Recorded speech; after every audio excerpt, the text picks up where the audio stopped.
and gentlemen, please welcome Jerry Kelly.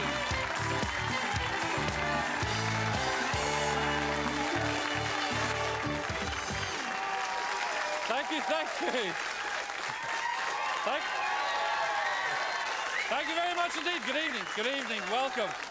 Welcome to the start of a brand new series of Kelly. Well, this is our 12th year, which obviously we hope to make the biggest and the best yet. Take tonight, for example, and how could we possibly start a new series without the most famous Ulsterman in the British Isles today? Here's what some of you have to say about him. Gorgeous, just gorgeous. As the programme went on, he seemed to have committed himself a wee bit more. Blue eyes, shaved head, quite tall, thin. Sexy, very sexy. You can massage my back anytime. Gorgeous, quiet. Absolutely beautiful and most gorgeous eyes. I think they're green. It wasn't a bad lad, he's okay. He's sound. The red shorts were great. So the Tall, spiky hair, gorgeous. This guy was modest, shy, down to earth. Typical person from Northern Ireland. He got slightly aroused after massaging Melanie, didn't he? I wonder who that could be. Well, you won't have too long to wait to find out. Also this evening, I'll be unveiling the new replacement for the Mugs game. It's been a closely guarded secret, I can tell you. We also have a local story that will melt even the coldest of hearts. But first, well, you can't get a more rousing start than this. Enough said. Would you please welcome Stomp?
Enjoy that. That's absolutely fabulous. You can see Stomp at the Grand Opera House from Tuesday the 3rd of October. A good, great night's entertainment. Now, what were you doing on July the 13th this year? Can you remember? Well, my next guest certainly can, because he was moving house. Now, as many of you know, it's quite a traumatic time under normal circumstances. But when you've agreed to move in with 9 complete strangers and have television cameras monitoring your every move, night and day, well, it all just sounds horrendous. But that's what Tyrone man Tom McDermott did, and in the process, he's become a superstar. Would you welcome from Channel 4's hugely successful Big Brother programme from Greencastle, Tom McDermott.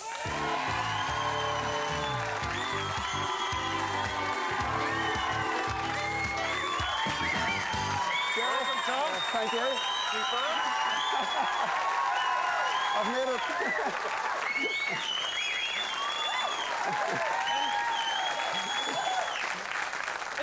Is this the reception you're getting no matter where you go now? Yeah, it's amazing, isn't it? Yeah.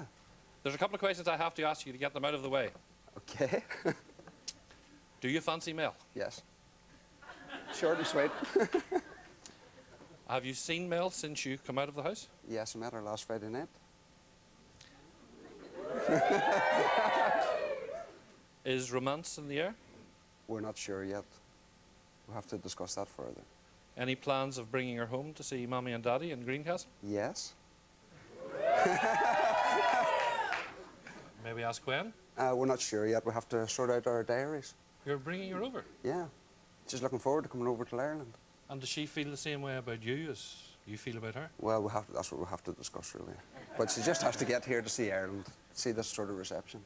Well, I tell you what, she certainly grew on you, as you can see from this clip here. Oh, no. I would like a full body massage, please. Okay. Okay, don't be getting worried at this. It's surprisingly gentle. It's actually really smart and really raised. Good, I can be gentle. Why? So this 100... Okay, let's take that back. Sorry. That's very good, Tom.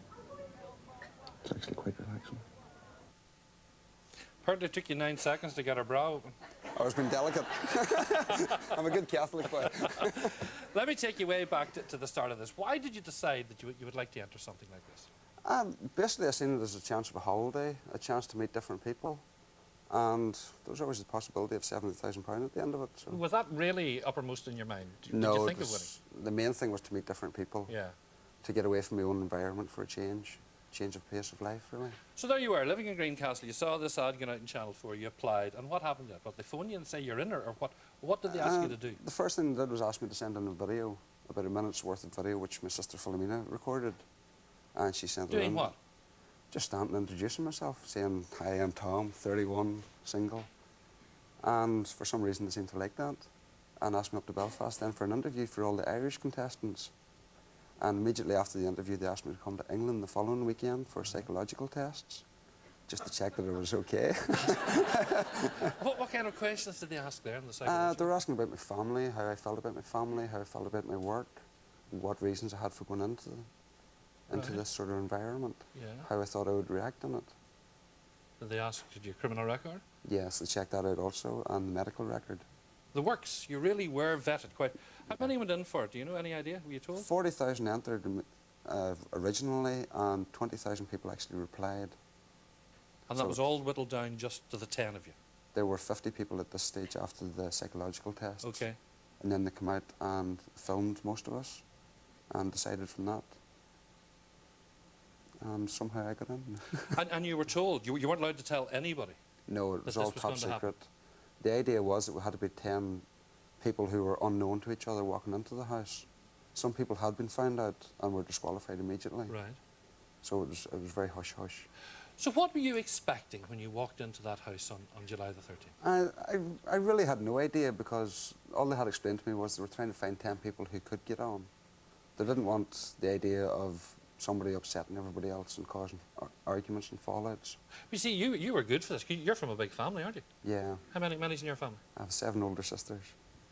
You're the baby? Yeah. 7 sisters and you're the youngest of... So I know how to keep out of arguments. You bring it around you. Now, were there cameras everywhere? Yes. Everything was filmed. Was there a camera in the loo? Yes. Seriously? Yeah. That was It's quite a sight whenever you walk into the control room once you're evicted, and you see that every screen has a camera running full time on it. And how aware were you all that the cameras were watching you all the time? After 2 to 3 days, the novelty of the cameras wore off, and it was really at the back of your mind whenever you got into deep conversations with someone. Say you were sitting there at 3 o'clock in the morning and having a private conversation. You could hear one of the fixed cameras turning and actually zooming in on you. Ah, right. So that ended a lot of conversations. So you did shut up. Yeah. Were there no blind spots at all in the entire house? There was one slightly blind spot, but it was never exploited. Where was it? Where was it? In the shower. If you pulled over the shower curtain, you could stand between the door, the entrance to the shower and the shower curtain. And how big a space was that like? Quite large. Was it? Yeah. Large enough for what? 4 or 5 people.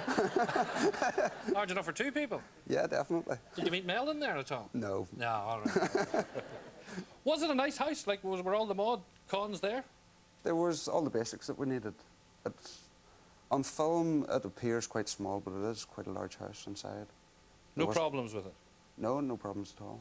It was explained to us before we went in exactly how it would be, and I wasn't surprised by anything. Right. Some of the people who came in were surprised. Why?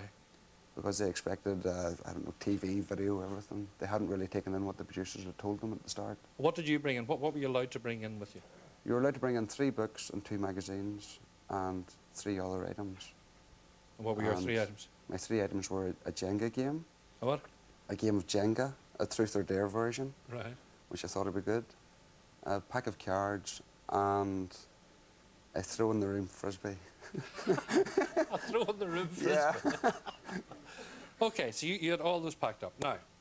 Now, Nasty Nick.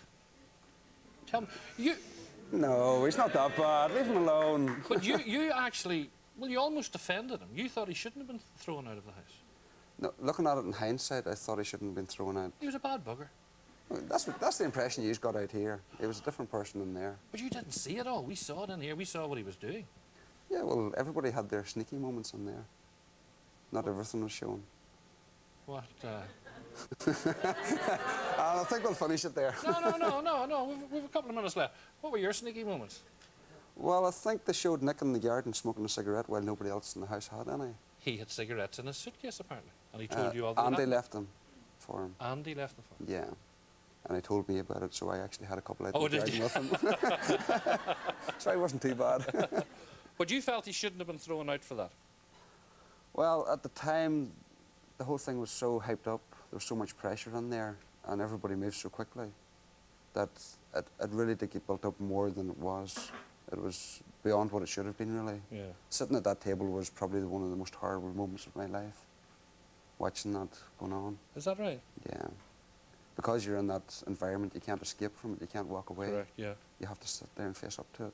And are you not a confrontational person? Not normally, no. Not normally? No. So you're uncomfortable in that situation? Yeah, but Craig it's a went good for him, learning experience. But Craig went for him?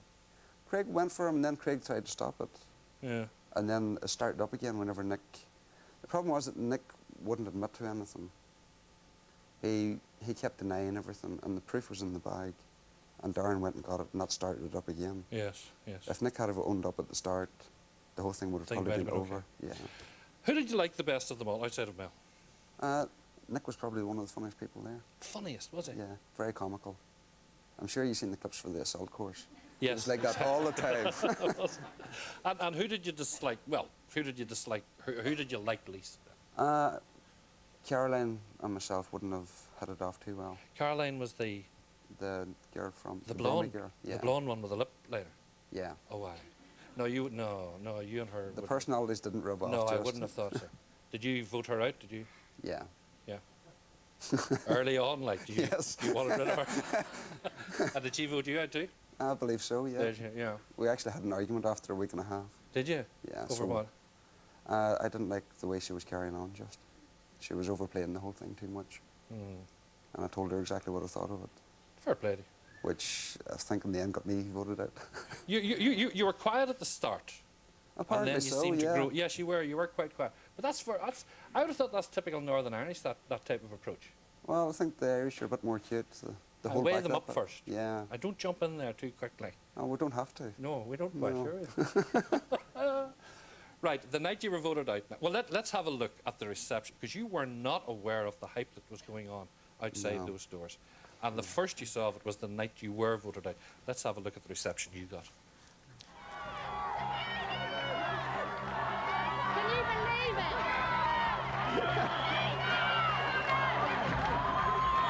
Right, I'm going to take you through now.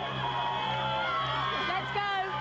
Right, we've got Rosemary, we've got Kathleen, we've got Teresa, we've got Plunkett all waiting in the studio. Look at this.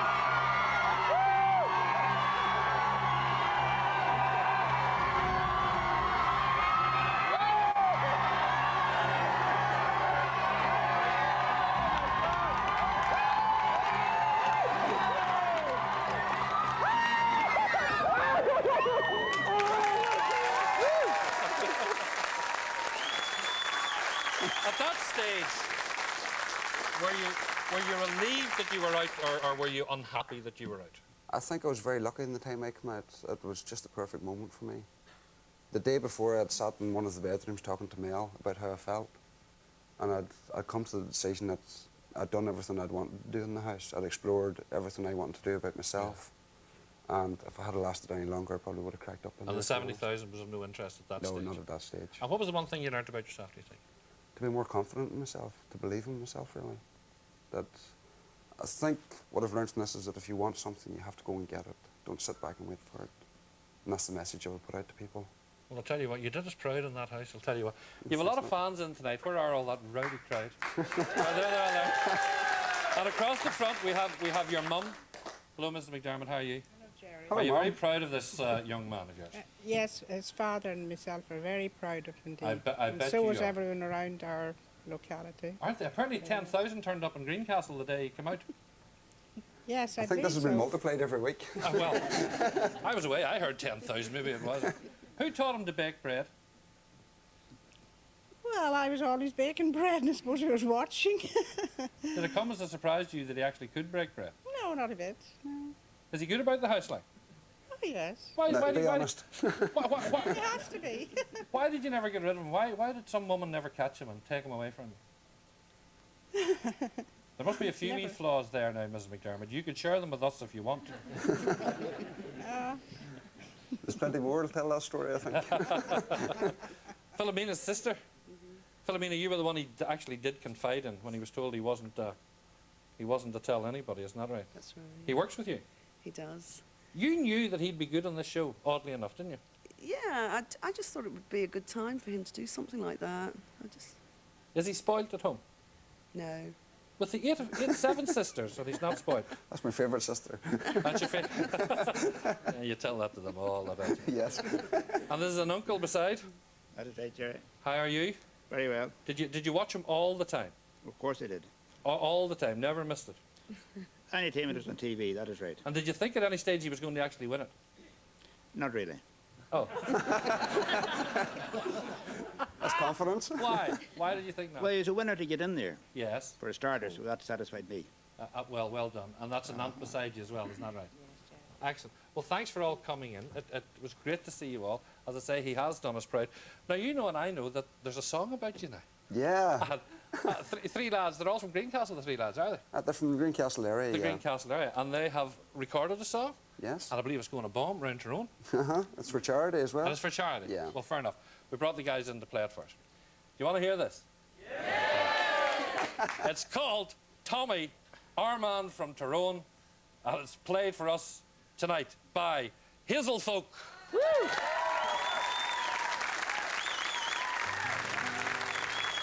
He left his home and his family to bear his soul for the love of TV.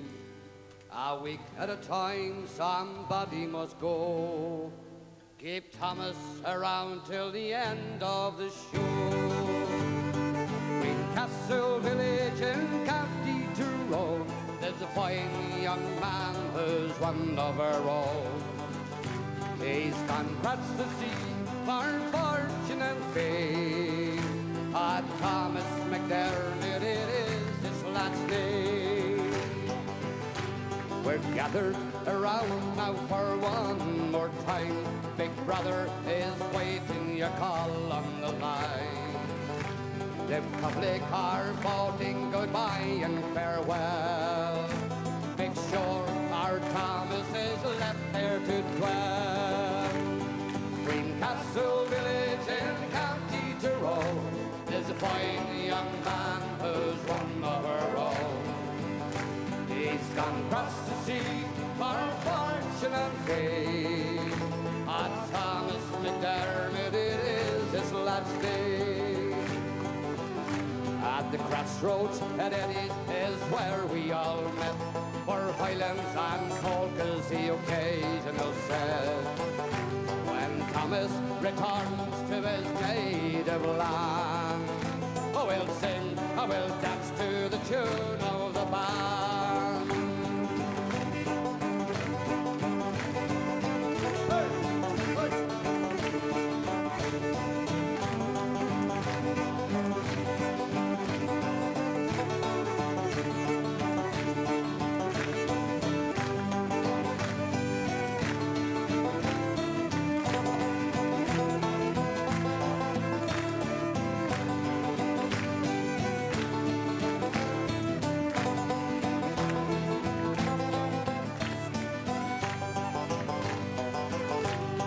Come all you folks from near and afar, in pubs, in clubs, make Thomas a star. Sing Thomas McDermott, you are our man. We hope you come home with the 70 grand. Greencastle village in County Tyrol is a fine young man who's one of our own. He's gone across the sea for fortune and fame. Ah, Thomas McDermott, it is his last day. Ah, Thomas McDermott, it is his last day. Hey!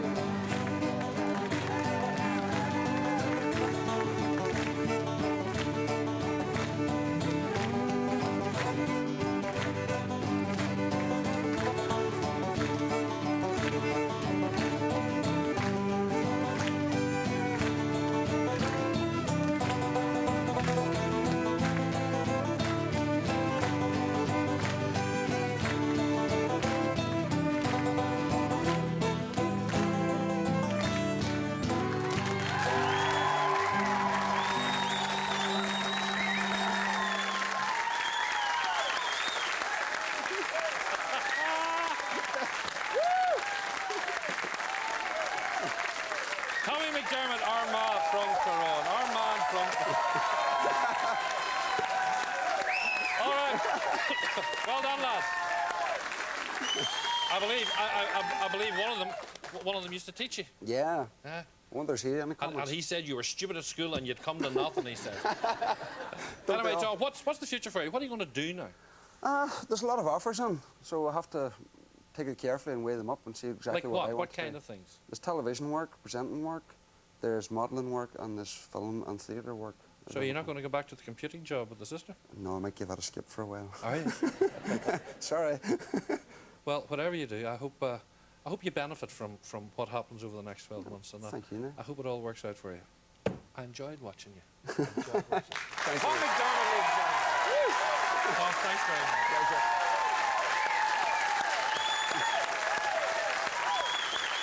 All right, well, thanks to Hazel folk as well. Okay, we're going to go to a break now. We're going to go to a break now.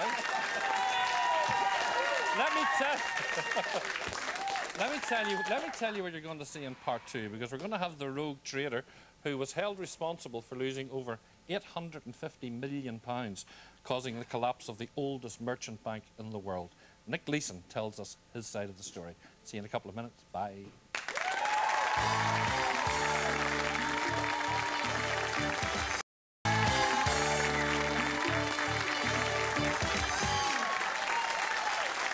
Barings Bank was the oldest merchant bank in the world. It was founded in London in 1763.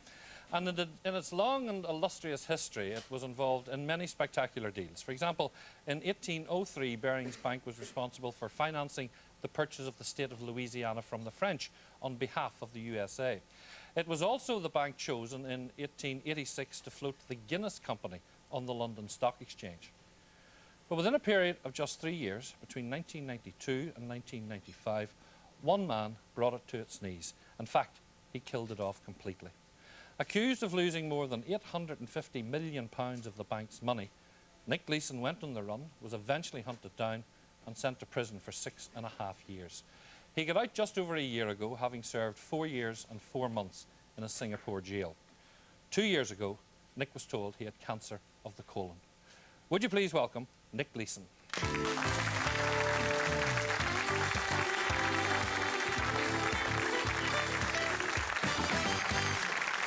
Welcome, Nick. Welcome to Belfast.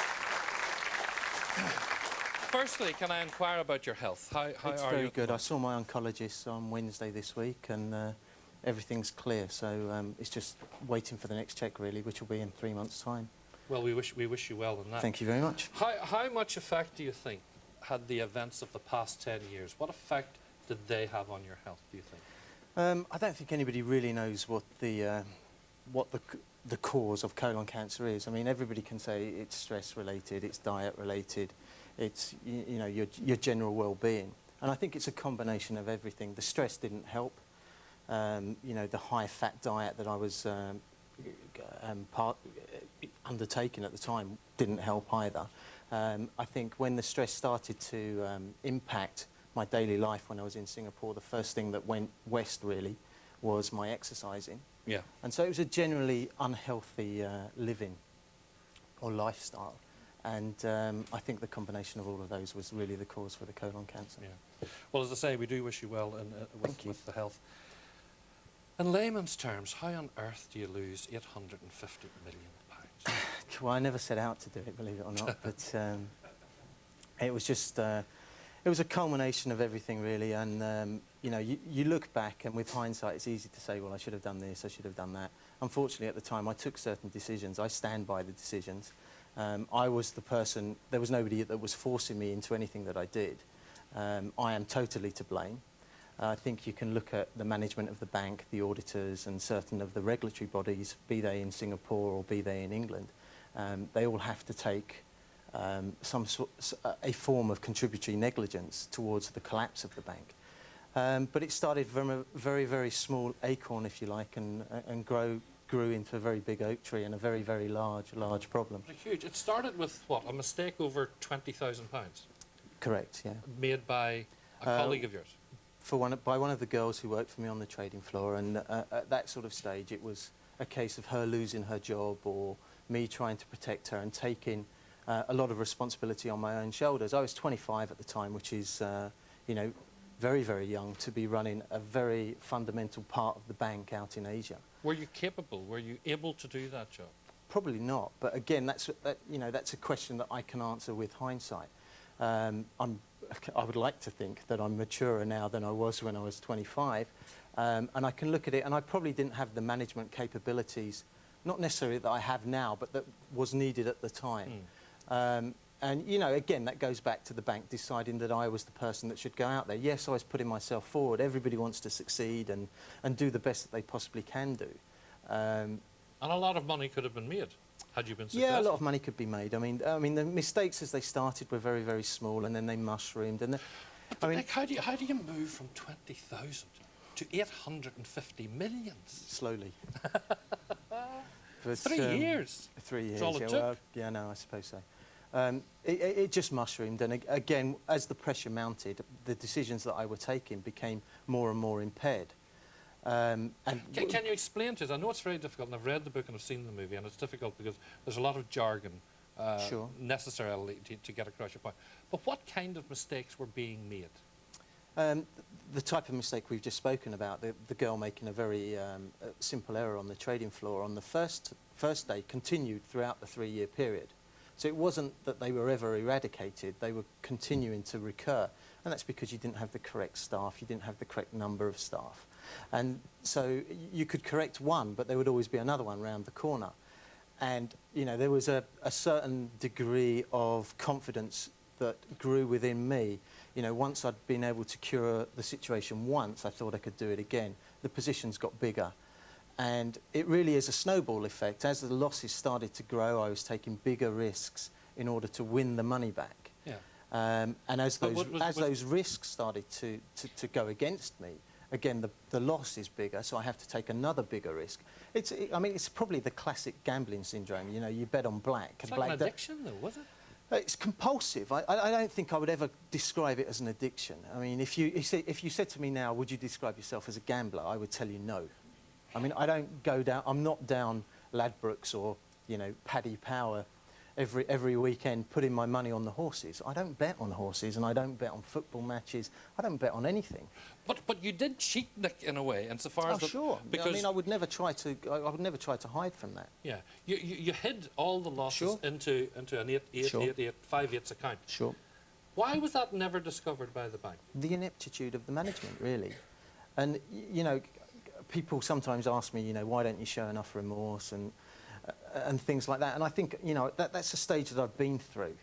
And for 4.5 years, I went to prison and had a very hard time of it. And a lot of things have followed on from there, divorce, you know, the cancer and everything else. And I've been through... Do you feel you've paid for it?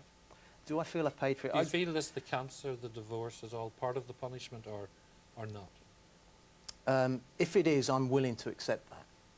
I don't think that I ever try to quantify it. I think it's very difficult to quantify it. You go in front of a judge, and a judge listens to all of the evidence. He listens to what you've done, and he basically makes a decision on what your sentence is. And he is the defining power, if you like. And he sentenced me to 6.5 years imprisonment, which I've done. As a consequence of that, you know, I've gone through a divorce, you know, from somebody that I love very, very much. And I've also been told that I have cancer. And they are as a direct result of what happened and the subsequent sentence. So I'm more than willing to accept that that is, you know, the sentence as a whole. Whether it is sufficient or not is not for me to judge. It was what was put in front of me and what I had to do. And I've done it, and I think I need to move away from it and go forward. So whether it was sufficient or not is not a question that I would really be able to answer. I mean, you ask your audience, you'll probably get 50% of the people who say, yeah, okay, it's enough. And another 50%, well, no, he shouldn't have been let out. But did you hurt the man on the street, the ordinary man on the street? Was he hurt by your actions? Again, it's a very difficult question. I don't think I've ever been that specific in terms of exactly what happened. There were some bondholders who'd lost money. I think it totals close to £100 million, which I think in the law case that will ensue in October next year will probably be recovered. So the bottom line is that I don't think anybody in the street will be affected, although there were some normal investors amongst the people who had invested in the bonds of Barings Bank. But again, if you asked your audience, how many of you invest in bonds on the stock market? Probably 2 of them. You know, it's something that it usually is an institutional investor. Somebody who knows what they're doing will invest in a bond. If you wanted to invest in a bond, you would invest, primarily, you would invest in a government bond. Yes. Governments don't collapse. Yes. And then you would look for a large bank, Barclays, NatWest. So if you invest in a bank like Barings, which has a good record, but the Bank of England had to rescue once before, you are taking more risk. And, you know, as in all the adverts that you see on TV now, you know, the value of your investment can go down as well as up. You know, so you are taking that risk, and for people to... I think the way that I prefer to look at it is if people turn around to me and say, you are guilty for losing me money, they don't know me, and at the time they invested, they weren't investing in me, they were investing in the management of the bank. So if you are looking for... guilty party is not exactly the right word, but if you are looking for the guilty party, you should be going via the management of the bank first, because they were the people that you were trusting in, and you expected to make the correct decisions. Whether you should bypass them and come straight to me, I don't think is exactly correct. What were the financial punishments on you? Because you still owe money, don't you? Like, you have to pay money back. I have an injunction against me for £100 million, which is fairly considerable. And much have you paid back of that? I don't think that it's ever envisaged that I would pay any of it back. I think it's used more as a controlling measure. When I was released from prison, the injunction was slapped on me the first day that I arrived back in the UK, actually at Heathrow Airport. I think it was at the Hilton Hotel. They actually came into the room and served the injunction upon me.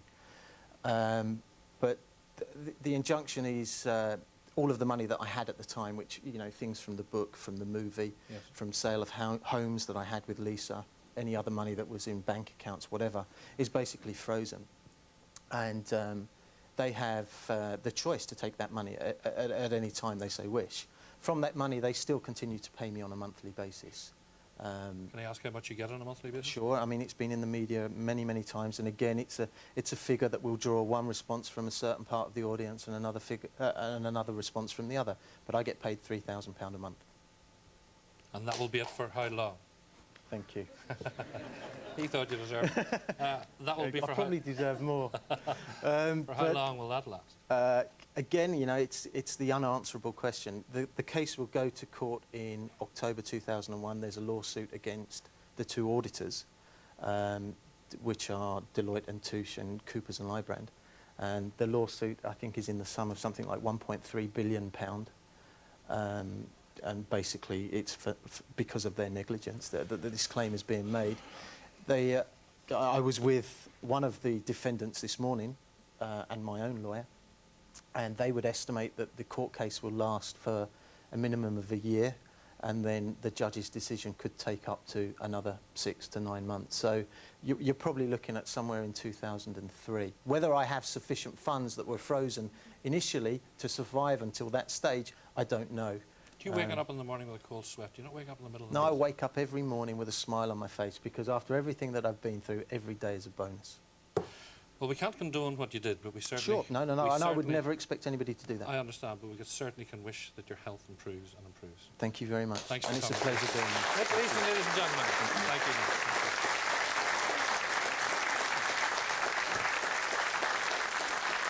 Nick Leeson. When the musical Les Miserables was playing at Dublin's Point Theatre last year, local man Peter Corrie talked some of his fellow cast members into putting on a special one-off concert at the Opera House here in Belfast, and that was a huge success.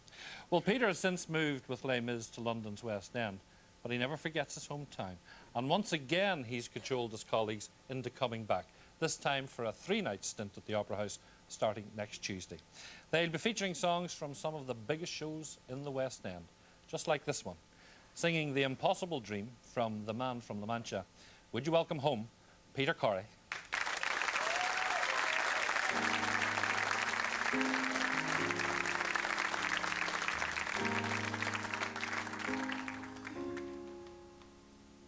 To dream the impossible dream,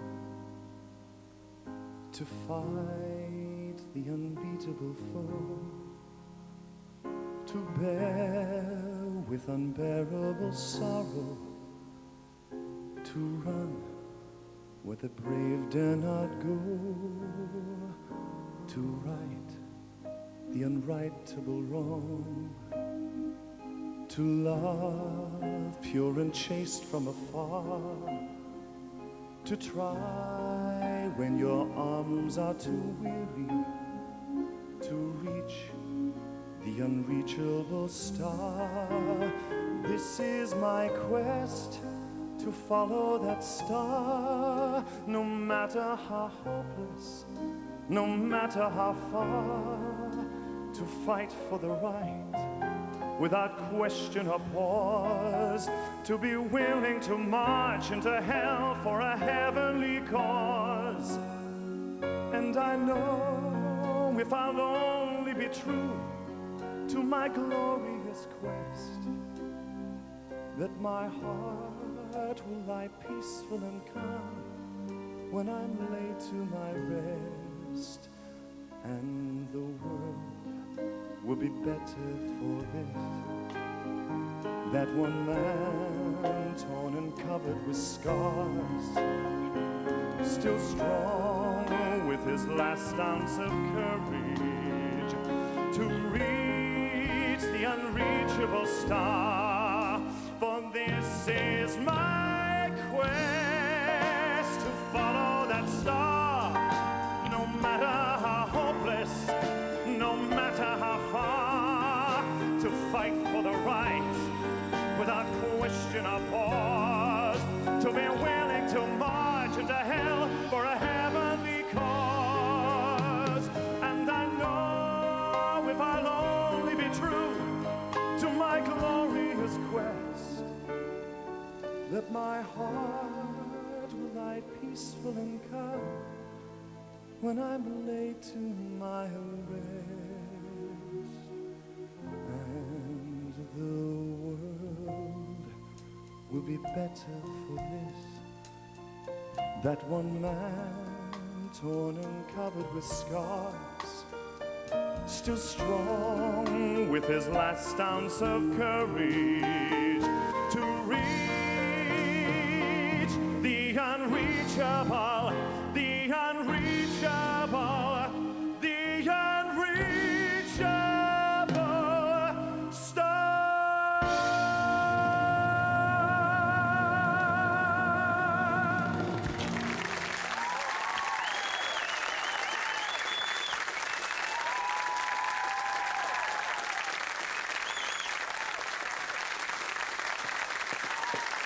Peter Curry there. Thanks, Peter. I think I said that Peter is the opera house from Tuesday. Of course, it's next Thursday, Friday and Saturday. Is that right, Peter? Thursday, Friday and Saturday of next week. Peter there with the impossible dream. Talking of such things, in part 3 we'll be hearing how one impossible dream came true for a Coleraine man this summer.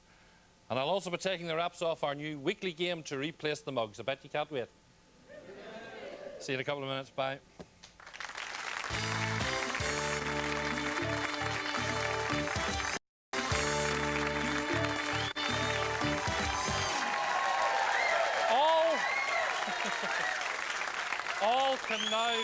All can now be revealed. Gone is the mugs game, and in is, read it there. The dice is right. This is the new mugs game. Do you want to know how it works? It's very simple. Inside this magic box, there are 2 dice. I will roll them once, I will get a number, and then the contestant will have to guess whether the next roll will be higher or lower. Could anything be simpler? No. Kathy McWilliams was chosen at random to play the game tonight, just as a sort of experiment. But you could win. Where's Kathy? Put your hand up, Kathy. Kathy, put your hand up. Don't be afraid here. Don't be afraid. Where are you from, Kathy? Cookstown. Cookstown. And what do you do in Cookstown? Do you work? Housewife. A housewife. Many children have you got? 2. And who are you with this evening? My husband, Philip. And Philip. Hiya, Philip. How you doing, Jerry? What do you work at, Philip? Dispatch clerk at Hilton Meats in Cookstown. Excellent, excellent. And you've just come along to the show tonight, and we picked you at random. Yep. To play, for the first time ever, the dice is right. Yeah. Right, Kathy. I will roll first. No, a question first. Okay? 2 of you can answer.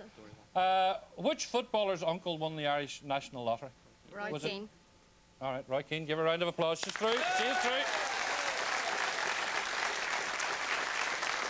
Right, Kathy. The number you're going to start with is 5. Right? So I will put the dice away. Don't panic yet. So for £125, higher or lower than a 5? Higher. Higher. Oh, everybody's up. Higher, you say, Kathy, than a 5? Higher. A 12? 12?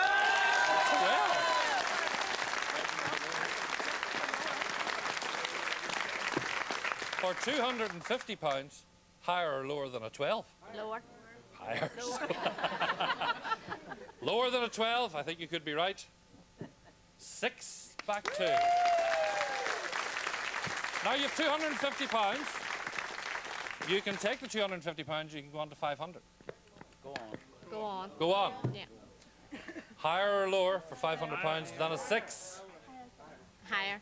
Higher than a 6 for 500 quid. Kathy, I hope you're up. So do I. Higher than a 6, you say, for 500 quid. Yeah! Back to 12.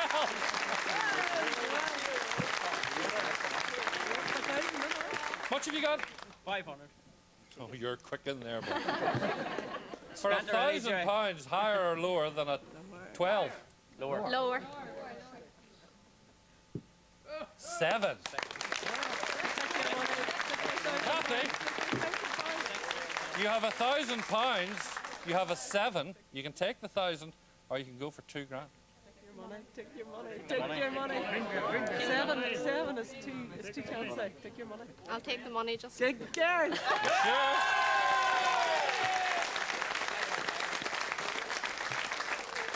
I'll give it to you with my love. What would you have called had you gone? Higher or lower than a 7? Higher.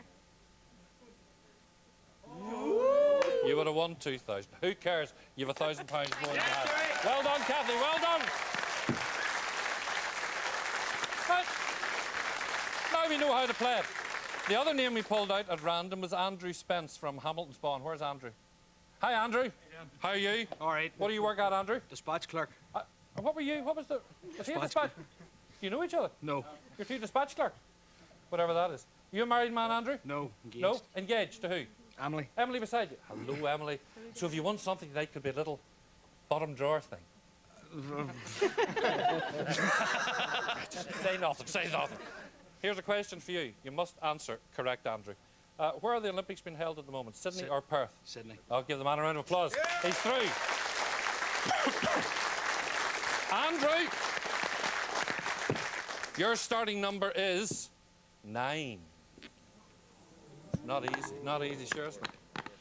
So for £125, higher or lower than a 9? Lower. Lower than a 9, you think? Yes. 5. That's £125. Do you want to double to 250? Yeah. Higher or lower than a 5? Higher. For £250. Higher than a 5, you say? Yes. 10.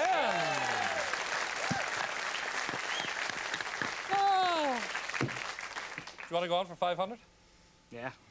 Higher or lower than a 10? Lower. You're very confident. Have to be. Lower than a 10 for £500. Yes. 6. You want to take the 500? You want to double to 1,000? Double for 1,000. Higher or lower than a 6 for 1,000? What do you think, fiance? Higher than a 6 for £1,000.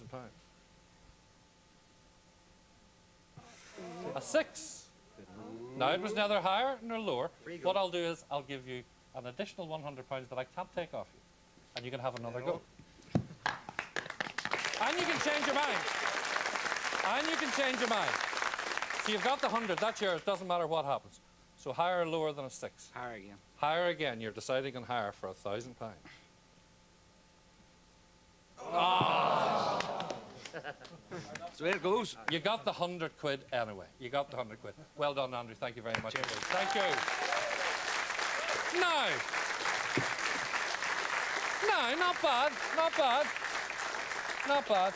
If you would like to enter The Dice is Right, all you have to do is send a postcard in to me. Here's the address that you've got to write to. It is The Dice is Right, Kelly, UTV, Havelock House, Ormo Road, Belfast, BT7 1EB.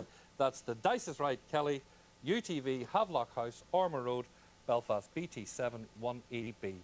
Do send those in to me as quickly as possible. And of course, next week we'll start to pull out 2 each week, and you could win up to £2,000. Bit of crack. You enjoyed it?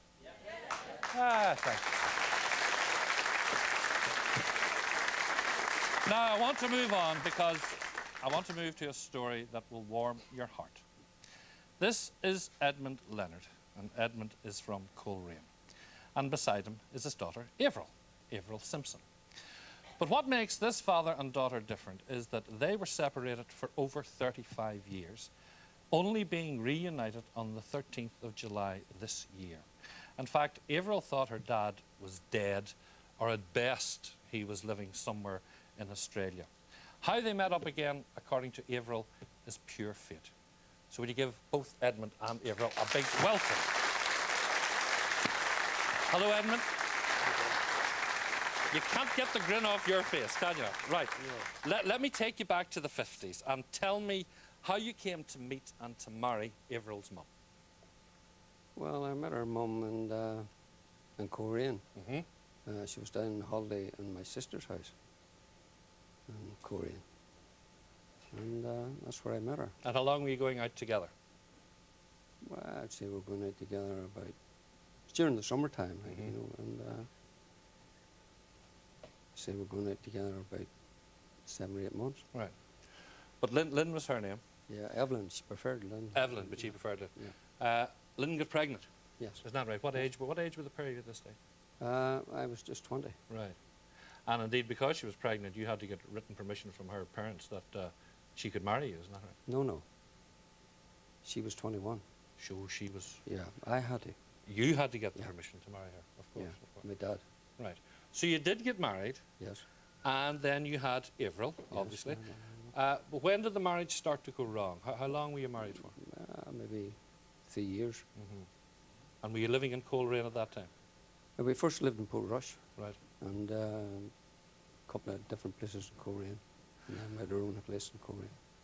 But then Lynn left and took Avril with her to Belfast. Yes, is that right? back to her And the mom's. marriage then really started to go wrong then.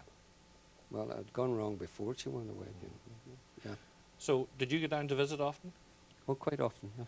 Quite often. I went down to see her quite often. Right. And then one day you went down and there was nobody there? Yeah, well, I went down. I always went up to see Avril around her birthday, especially her birthday. And the last time I'd seen Avril and brought her down to Coleraine was when she was about 9 or 10. Avril, tell yourself, she doesn't remember that. But we brought her down around Easter time. And she stopped in my mum and dad's. And I took her back on Easter Tuesday. And was that the last you saw of her? Yeah, a month or so after I went up, but nobody knew where she was.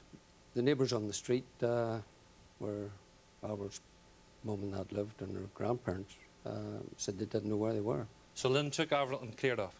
Yeah, and you had the grandparents and all were gone. Oh, grandparents and all had gone? Oh, yeah. And you had No, no grandparents, idea, no no idea, idea no idea. in this wide world where they'd No, gone? because the neighbours said they didn't know where they were. They thought they were in England or Scotland, and they just hadn't a clue where they were. And did you try and trace them at that stage?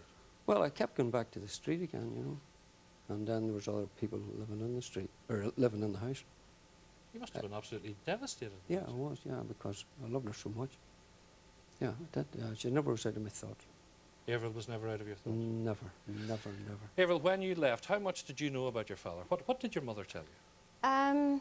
Not a lot at all. No, just that things didn't work out, and that was it. She was very quiet about it. And did you remember your father at all? No. Had you no recollection? No, not no at all. recollection of him at all? No. All you had, I know, was this. That's right. Tell me the significance of this. Well, that's all I had. I had no photographs. Your dad had given you this? Yes, when I was about 5. And you knew that this was from your dad? Yes, yes. And you've kept this all these years? That's right, yeah. And you had only a few photographs of your daughter, a Yes, few old just photographs. one we get taken in Wilworth. And the wee black and The white, wee just booth. we pulled the curtain over, yeah. There, goodness. And that's all the two of you had of each dog, belonging to each That's other. right. Yeah. Now, your mum, Lynn, remarried once and then another time, twice? That's right, Two. yes. Have you any half-brothers or sisters from the other marriages? Yes, on the 3rd marriage. I've got Okay. a stepsister. Okay. Now, what age did you get married at? I got married at 18. 18. Mhm. And you have 2 children That's now, isn't right. that right? Yes. So, when did you start to, did you think that I could find my father? Or was your mother telling you so many stories that you had no idea where to start looking even? I think as time went on, it was just, you know, put behind, and with my mum remarrying again. But I always had thoughts. Though I had 2 stepfathers, I always want to know my real father. Yes, of course. And unfortunately, I lost my mum about 4 years ago. And my husband said I should try and find my real father. Okay. This quest of looking for Edmund started about 5 years ago when you were working in a That's shop right, just outside yes. Cardiff. Now, tell me what happened that afternoon. Well, I was working in a newsagent's, and 2 couples came in with an Irish accent, and I got talking to them, asked them where they were from. They said Coleraine. So I said, well, that's a coincidence. I was born there. So we got talking, and they said, well, who's your father? And I hadn't used my father's name at all, so I had to think, you know. And I said, Eddie Leonard. And one of the ladies said, oh, yes, I know Eddie Leonard. Have you not been back to Ireland? And I said, no. I said, I think he's in Australia. And she said, well, he wasn't about 3 weeks ago. I saw him in Coleraine. So This was just pure chance, one afternoon. Yes. But what took you so long getting together? Because it was like 2-3 years after that. It was Well, up until this year. I approached my mum, and my mum was still a bit upset about it. She said I could go ahead with it, but I just sort of thought I'd leave it. And then when she passed away, I thought, well, Now's the chance. Yeah, find my dad. And this summer, your husband decided, right, let's go over and That's see if we right. can find him. That's right. You arrived in Northern Ireland on the... On the 12th of July. Not very politically aware of Northern Ireland. I know. Well, then tell me the story when you did arrive here and when you did get down to looking for this man. Well, we went to Coleraine, and... What had you to go on? What information had you to go on other than Well, I Coleraine only and spoke very briefly to the people. Once they told me that my dad was not in Australia and in Ireland, yes. I just, you know, couldn't take everything in. And I thought that they said that my dad lived in 9 Baker Street in Coleraine. So that's where I went to. And is there a Baker Street? There isn't a Baker Street, no. So I went to the police station and there was a Brook Street. So I felt that maybe I had misunderstood, you know, what they said. Yes. It was about 3 minutes walk from the police station. So, but we'd been looking around all morning trying to find Dad and the, you know, phone directory and everything. And when I got out of the police station, I said to my husband, well, let's go and have a little look at this Brook Street. And he said, I don't think we're going to find you, Dad. And I said, well, we'll have a little look anyway. And we walked up, and I just turned the corner, and I don't know what happened. It was just, I got this feeling. So I started asking people, and we went into a shop, and they said that number 9, that the gentleman had died, and that upset me. They said, why don't you call next door and ask if it was your father? So I did that, and then there was 2 ladies walking down the street, and we got talking, and they said, oh yes, we know your dad. And they got me to find my dad's aunt, and I called round to see her, and then she gave me my dad's phone number. So I couldn't speak at all. I got my husband to ring. And what did you hear on this? Yeah, what was this phone call? I don't know what happened. Maggie Adams. That's right, yeah. An elderly lady, she just couldn't hear too well. Yes. And Avril had asked her, and she knew me, you know, and she says, he's not in Australia, he's in Ballymena. So then they directed her to the Bushmills Road to Victor Leonard, cousin. Right. To the Aunt City's house in the Bushmills Road. And then, so it was sort of pillar to post, was it, before you actually got it? And Aunt City didn't know me by Edmund. Of course. And she said to that's right. You know, I don't know anybody by Eddie, but I have a nephew called Edmund. And he says, but I haven't got his address, and he's very good to us, and his wife Liz. So he says, but I've got his phone number.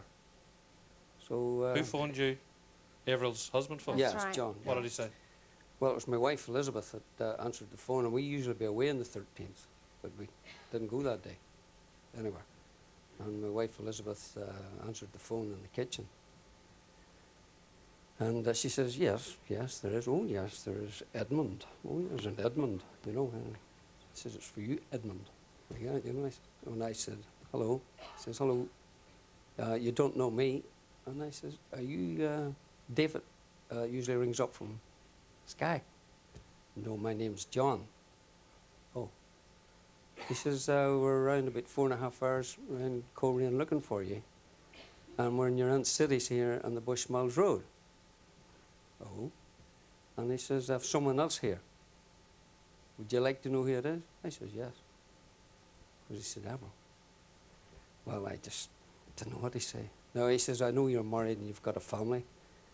And if you don't want her to see her, that's okay. I says, no, I don't want to talk to her on the phone. Oh, that's fair enough, he says. But I says, I want to talk to her in Ballymena. So, and he says, by the way, he says, I'm your son-in-law. You're sending chills up and down my back the way you're And, telling me. excuse me, so anyway, they came up to Ballymena and my wife Liz welcomed her in. So. I would like to have been there at that moment. I want to introduce two people in the audience, Jim and Minnie Miller. Jim and Minnie, say wave to me, Jim and Minnie. These were the two that started it all off. These were the two that you met in Cardiff. Why didn't, when you come home, why didn't you say to Edmund, I was talking to your daughter in Cardiff? We didn't really know that she was really wanting to get in touch with her father. At that stage? At that stage. You must be delighted to realise that this is really happening from that chance meeting. So there you go, you can talk to them later. Now, would I tell you, you know that Avril has two children, which means that you... I didn't know until you met her. But you haven't seen the two grandchildren. I was going to go over to see them, but I haven't gone. Well, Barry's 19 and That's Jenny's right. 22, isn't it? That's right. Yeah. And they've come over to see you tonight. Now, in fact, they've been watching you for the past 10 minutes. They're in the audience. Could I ask Barry and Jenny to come down and meet your grandfather, please?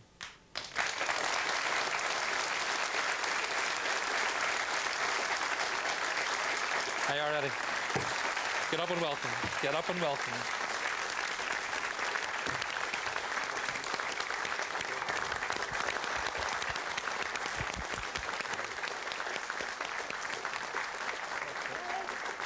Oh, there you go. There you go.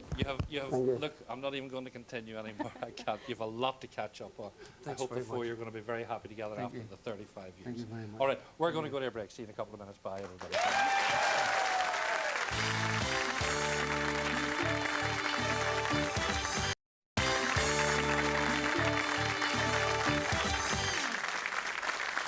This is 10-year-old Michael Lawton from Newton Ards, and this is 9-year-old Jennifer Hamilton from Ballinhinch. Now, the reason they're both togged out in their rugby gear is because just this evening at Ravenhill, before the Ulster-Leinster match, UTV Internet, along with the IRFU, launched a brand new All-Ireland Mini Rugby League. Now, I'll be talking to these two in a moment, but to tell us more about the league, would you please welcome a man who's come straight from Ravenhill, where Ulster defeated Leinster 26-13. Would you welcome the brilliant Paddy Johns? Hey, Paddy, you sit down there, Paddy. You have a seat now. Have a seat there. I'll stand. You're not playing tonight? No, Joy, unfortunately not. What happened? I injured my neck last Friday night and had to sit on the side. Well, what was the game like? I saw nothing of it. Very tough game, but the Ulster lads stuck to it and got the win. So how are we going to do this year? Well, I think we'll do our best. Aye. And we're taking the philosophy of taking one game at a time. And next game is Munster next week. It'll be the biggie. Yeah, that's a big one. Will you be back in action? I'll be available for selection. Good. Oh, I love the way you say that. I'll be available for selection. Right, tell me this. Tell me a bit about mini rugby. Now, the UTV Internet and the IRFU, they've got together. What is mini rugby? Mini rugby is basically rugby played by young players. I think you can start mini rugby from 5 years onwards. I started playing whenever I was 8. And it's a great way of getting involved in sport, in a team sport, and it's something that boys and girls can both play. Both play together. And indeed, this competition, they're sort of encouraging boys and girls to play together. That's right. But there's no goals in it as such, yeah, there's not, and the pitch isn't as big. No, the pitch is narrow, and there's no kicking of conversions. The emphasis is on taking part, having fun, passing the ball, and basically enjoying yourself. Yeah, and again, as you say, it's not about results. It's about good conduct on the pitch. It's about team support and things like that. That's right. The tournament itself, the point structure is such. You will be awarded points for tries, but the referee can also give teams points for good behaviour, good conduct, fair play, high skill level, and also points for well-behaved supporters. Excellent. So no swearing from mums and dads. Right, and it's, as I say, it's an all-Ireland competition, and they're going to be selecting 4 teams from the north to play with the other provinces, and then I think they're going to select 1 team from each of the provinces as well, aren't they? as winners? Yes, that's right. Each province will put forward their best 4 teams, and next spring, in 2001, there'll be a grand final, and from that final, the best team from each province will be chosen. So you'll have 4 winners. It's a great idea, isn't it? It's great. It also allows the young children to access the internet, see their profiles on the internet, see the match reports, and also have fun on the pitch. Photographs and so on. Exactly. That's excellent, excellent. Who do you play for? Ours, Art. rugby team and Clinton Primary School. Oh, very good. Well, what do you think of girls playing alongside you? I don't really mind girls playing as long as they know how to play. Ah. And have you got any girls on your team? We used to have one last year. And did she know how to play? Yeah. Was she good, like? Yes. Was she as good as the boys? Not really, no. Did you hear that? You're not. Who do you play for? Ballyhinch rugby team. And what position do you play? Left winger. Left winger. And how many girls are on your team? Just me. Ah. No other girls would play for Ballyhinch? No. Well, what do your girl friends think about you playing rugby? I think it's good. They think it's good. Are you as good as the boys? Nearly. Huh? Nearly as good. Nearly as good. I think you'll be as good as she is. Well, look, we wish you well. You have to be a member of a rugby club. That's right. You have to get yourself affiliated to Yeah, it. it's not. It doesn't go through the schools. Basically, the children have to contact their local rugby club and register with them. Okay. I hope you're back to fitness very soon. Thank you for very coming much. and telling us about it. Really excited. The 2 kids for us, ladies and gentlemen, and Paddy John. Thanks a million, Jennifer. Thanks, Michael.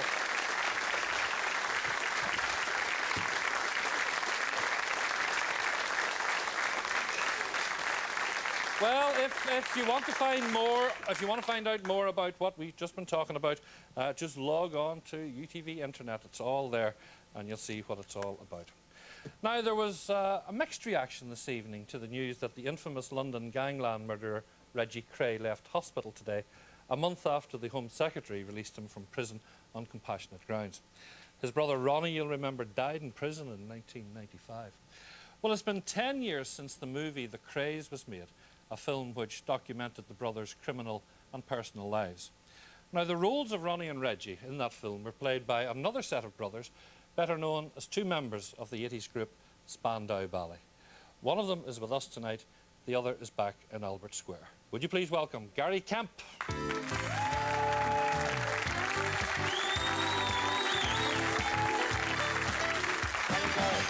Great to see you. Welcome.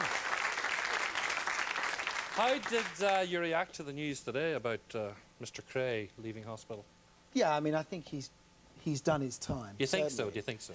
Well, yeah, I mean, I'm not one of those guys who thinks, oh, the streets were safer when they were around. I really don't, you know, and I don't think the film, even though they were glamorous, the film sort of shows them in a rather monstrous way. Yeah.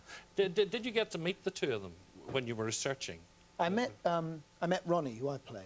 I went to Broadmoor and met him a couple of times, actually. The first time I met him, he was wearing a sky blue silk suit, you know, because he's in Broadmoor, so they can wear what they want. And we had a couple of non-alcoholic lagers.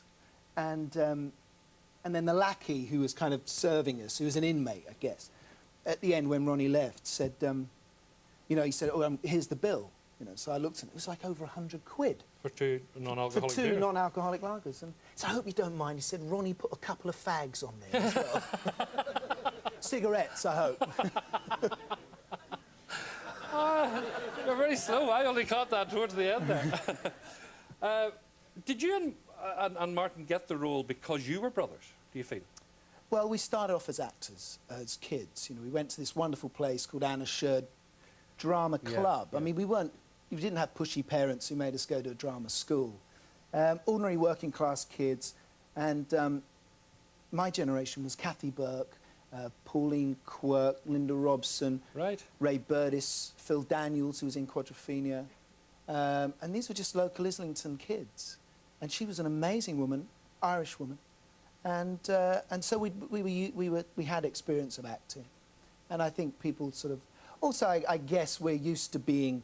We were brothers who were used to being in business together. Yeah, yeah. And I think we had that in common. That's where it ended, though. It's hard to believe all that's 10 years ago since you made that film. I have to say that you're rushing back to England tomorrow for a very sad occasion. You're for Paula Yates' funeral. Yeah. How well did you know Paula? It's a very sad story, that, isn't it? Yeah, I knew her very well all throughout the 80s. I mean, she played a big part in the sort of success of Spandau Ballet. She was very, you know, an important journalist and promoter of the band. And I was friends with her and Bob when they were together. I guess you know, in the last few years I've been closer to Bob. But I think it's going to be a really very, very sad day. I mean, she was an extraordinary woman. I mean, really a great mum, and really, I think, quite unique. I see her on TV just recently, and it's very shocking. You know, someone so young. It's very sad, the whole thing. Yeah, but just speaking to Bob recently, I think the kids are in fantastic hands. With him, I would agree. Now, Spandau Ballet. You broke up what at the end of the 80s? 1990. But you're as big today because you're back in the news. Well, you were back in the news last year with this court case. Yeah. Now the boys took you to court. Yeah. What was their case? What were they saying? Well, it was about songwriting. You see, you know, songwriters invariably make a little bit more money than the rest of the band, and you know, I mean, we finished in 1990, and I think people. I mean, I'm not going to get into the details of what they were saying. It's too complicated. Never, and it was in the papers a lot. I think it's the hardest thing in the world. If you've been in a band that's successful, experienced heightened reality, 10 years, 24 hours a day, living in each other's pockets, and then suddenly it doesn't exist anymore. And that band throws a huge shadow, which is really hard to outrun. And I think, you know, some people, there's a bitterness that comes around because some people want to continue it, others don't. I didn't. And eventually the drama continued itself in court last year. People don't know, but I mean, the guys were sort of saying that there was a verbal agreement that you would give them a 12th of the royalties. Well, there was from partly the song. that, and also partly saying that they maybe helped to co-write the song. And they were suggesting that. The judge says, no, you wrote the song. There was no. Well, it was important in a way for the whole music business. Otherwise, you'd have Ringo Starr and everyone queuing up at the courts. For Lennon and McCartney's royalties. Yeah.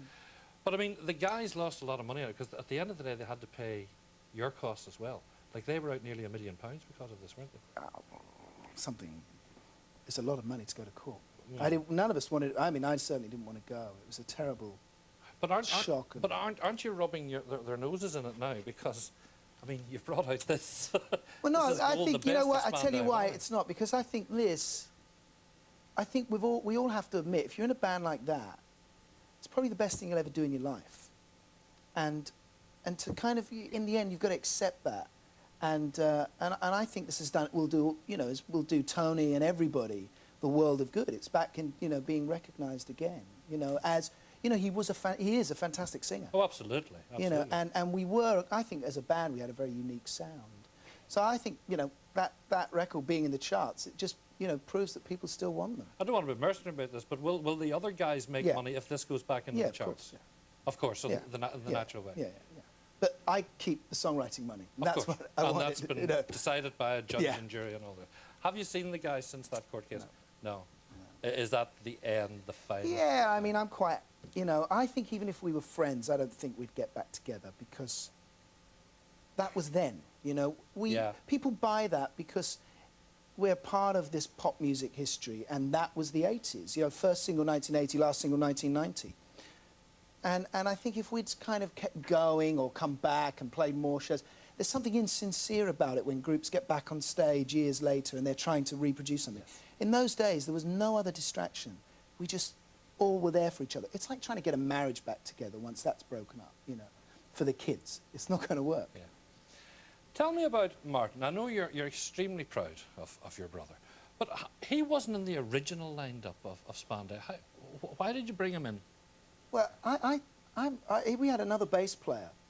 You know, he was my kid brother. He's 2 years younger than me, and I was 18. And Steve Dagger, a guy who was at school with us, who managed the band in the end and is here tonight managing me, he just pulled me aside one day and he said, "You've got to get rid of your bass player." I said, "Why?"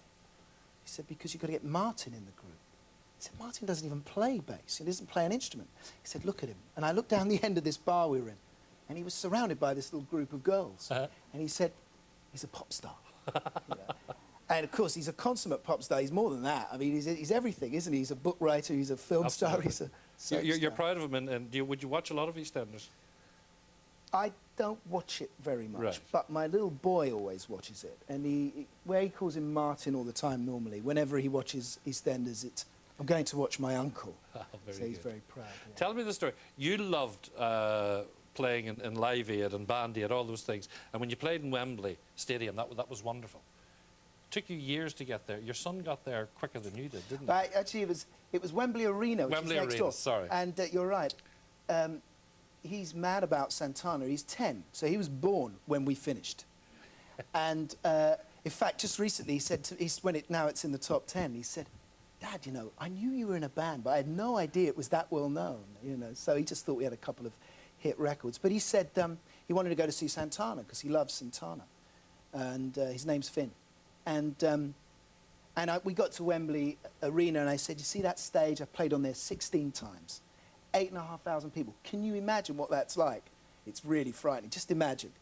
So anyway, he goes down the front of the stage, just a little way away from me, to dance to Santana. Next thing, Santana points down at him, waves like this, him and another couple of kids down the front. My son is on stage at Wembley playing tambourine next to Carlos Santana. Yeah. I'm not going to tell him anything else that I've done. They always upstage it. Look, good luck with this. I don't think you need it. I think this will be a massive, massive hit. And it's great seeing you. Great seeing you in Belfast. Gary Kemp, ladies and gentlemen. Thank you, Gary. To finish tonight, a performer who has been packing them in at the Opera House for the past 3 weeks. Her portrayal of Mrs. Johnson in Willie Russell's Blood Brothers has been nothing short of outstanding. Now, I know her show finishes tomorrow night, but I just wanted to share with you this memorable performance. She's come straight from the stage of the Opera House, hence the outfit, singing Tell Me It's Not True. Would you welcome the brilliant Linda Nolan?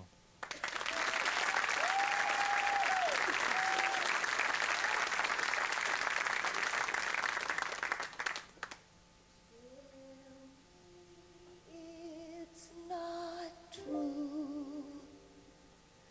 Say it's just a story.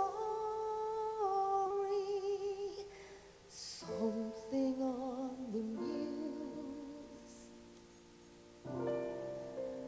Tell me it's not true.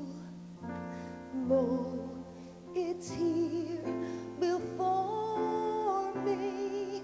Say it's just a dream. Say it's just a scene from an old movie of years ago. From an old movie with Marilyn Monroe.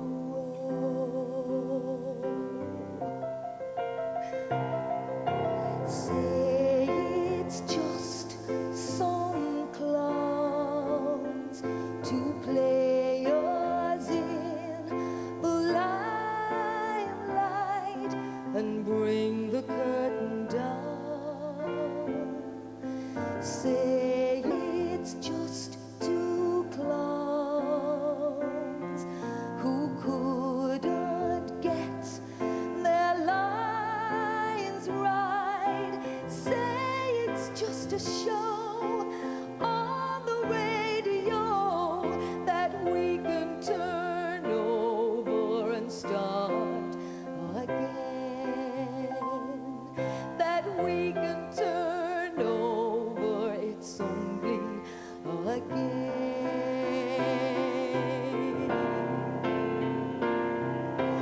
Tell me it's not true. Say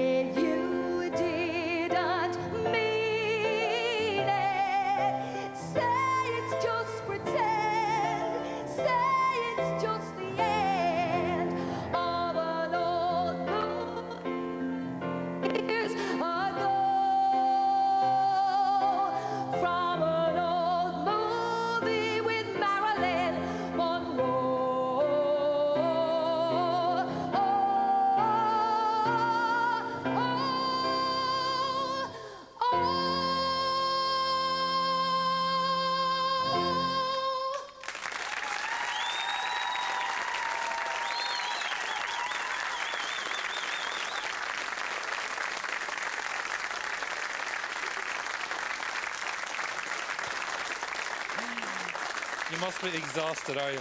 Oh, well, it's a really moving show, and Uh-huh. that song is, you know. I was there last week. Oh, I have right. seen Blood Brothers on 5 occasions, and you're the finest Mrs. Johnson by far.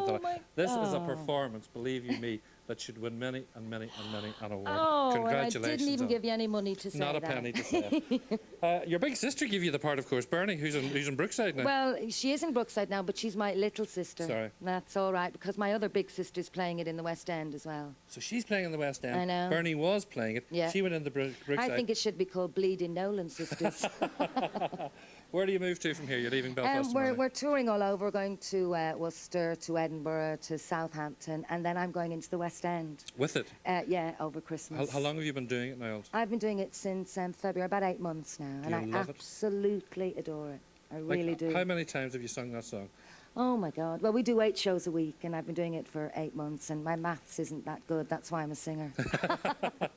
Belfast audiences were very generous. Oh, they've been fabulous. Honestly, we've had such a brilliant time, not only with the audiences at the show, but socially. Everyone's been so friendly, really. Excellent. Well, no wonder, because it was an excellent performance. Thank you and so thanks much. for coming in. It's my pleasure. Thank you. Okay, that's all we've time for. Thanks for watching tonight. We'll be back again next Friday at the same time. From us all here. Night-night, everybody. Night-night.